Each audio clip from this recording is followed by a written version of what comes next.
Hi అండి. నిన్న పెట్టిన మినీ వ్లాగ్‌కి కంటిన్యూషన్ అనమాట. ఫైనల్‌గా ట్రైన్ అయితే ఎక్కేసాము.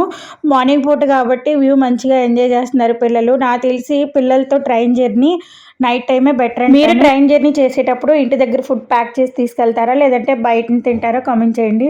నేనైతే ఈసారి లంచ్ ఏం ప్రిపేర్ చేయలేదని చెప్పేసి మా బావ జొమాటో నుండి అయితే వెజ్ మీల్ అయితే ఆర్డర్ పెట్టారనమాట. వెజ్ మీల్ కాబట్టి కర్రీస్ ఒక 4, ఫ్రై ఒక ఐటెం వచ్చింది. ఫస్ట్ పిల్లలకి అన్నం పెట్టేసిన తర్వాత నేను మా బావ కూడా అయితే లంచ్ అయితే తినేసాము. తిన్న తర్వాత మా అమ్మ కోన్ పండింది కదా వీడియో తీయంటే జస్ట్ అలా ఒక క్లిప్ అయితే తీసుకున్నాను. ఫైనల్గా మేము దిగాల్సిన స్టాప్ అయితే వచ్చేసింది.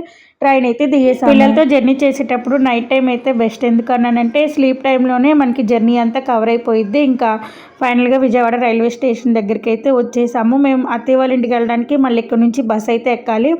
బస్సు కూడా అయితే ఎక్కేసాము. అత్తయ్య వాళ్ళ ఇంటికి కూడా వచ్చేసాము. మేము వచ్చేసరికి షామియానా వచ్చేసింది. అలాగే బయటన రోడ్డు మీద కూడా టెంట్లు కూడా వేసేసారు. దీనికి కంటిన్యూషన్ నెక్స్ట్ పార్ట్లో పెడతాను. వీడియో నచ్చితే సబ్స్క్రైబ్